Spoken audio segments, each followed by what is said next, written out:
Hi friends, అందరికీ నమస్కారం. ఎలా ఉన్నారు? Welcome back to our YouTube channel. So DSC అభ్యర్థులకి బ్యాడ్ న్యూస్. సో దానికి సంబంధించి ఏంటి అసలు ఈ యొక్క బ్యాడ్ న్యూస్ అనేది ఒక వీడియో తెలుసుకుందాం. ప్రతి ఒక్కరు కూడా వీడియోని లైక్ చేయండి. సో డిఎస్సికి సంబంధించి ఎలాంటి అప్డేట్స్ అనేవి మీరు తెలుసుకోవాలనుకుంటే మన టెలిగ్రామ్ గ్రూప్లో జాయిన్ అవ్వండి. అదేవిధంగా మన ఛానల్ సబ్స్క్రైబ్ చేసుకోండి, పక్కన ఉన్న బెల్ ఐకాన్ యాక్టివేట్ చేసుకోండి.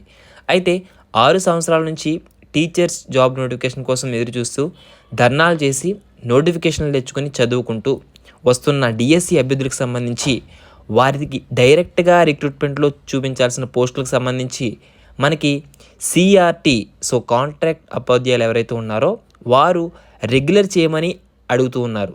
ఈ నేపథ్యంలో మనకి గత ప్రభుత్వం ఆల్రెడీ ఒక బ్యాచ్ని అయితే రెగ్యులర్ చేయడం జరిగింది, సో ఎలక్షన్ కోడ్కు ముందు.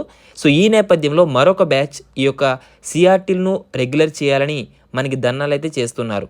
ఈ నేపథ్యంలో ఈ ఒకవేళ సిఆర్టీలు రెగ్యులర్ చేస్తే కనుక ఈ యొక్క నిర్ణయం డిఎస్సి నిరుద్యోగులకి చావుకు దెబ్బలాంటిది.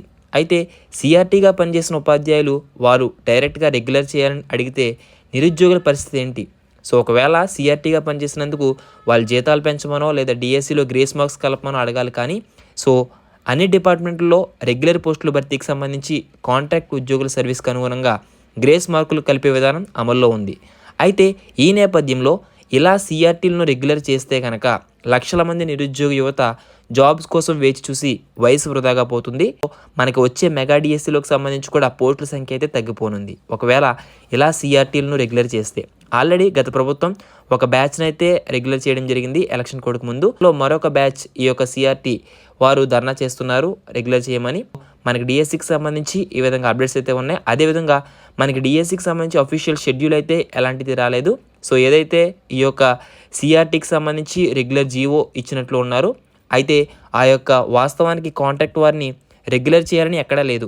అందులో విద్యా వ్యవస్థ అంటే మనకి నిత్య విద్యార్థి కాబట్టి వారిలో నైపుణ్యం ఉందా లేదా అనేది పరీక్ష పెట్టి మెరిట్ ఉంటే రెగ్యులర్ చేయాలి. కానీ అలాంటివి ఏమీ పరిశీలన చేయకుండా కాంట్రాక్ట్ వాళ్ళని రెగ్యులర్ చేయడం అనేది పూర్తిగా చాలా తప్పు. సో ప్రస్తుతం ఒక బ్యాచ్ అయితే రెగ్యులర్ చేస్తారు గత గవర్నమెంట్, ఇంకో బ్యాచ్ అయితే ప్రస్తుతం ధర్నాన్ని నిర్వహిస్తుంది. ఒకవేళ ఇదే కనుక జరిగితే ఇక మనకి ఇంకో డిఎస్సి ఇచ్చినా సరే సింగిల్ డిజిట్ పోస్టులు మాత్రమే ఉంటాయి. సో ఈ కాంట్రాక్ట్ సిఆర్టీ రెగ్యులర్ సాంప్రదాయానికి అడ్డుకట్ట వేయాలని చాలామంది నిరుద్యోగులు ఎదురు చూస్తున్నారు. సో ఈ నేపథ్యంలో డిఎస్సికి సంబంధించి ఎలాంటి షెడ్యూల్ అయితే రిలీజ్ చేయలేదు. సో అఫీషియల్ షెడ్యూల్ వస్తే డిఎస్సి వెబ్సైట్లో అప్డేట్ చేస్తారు.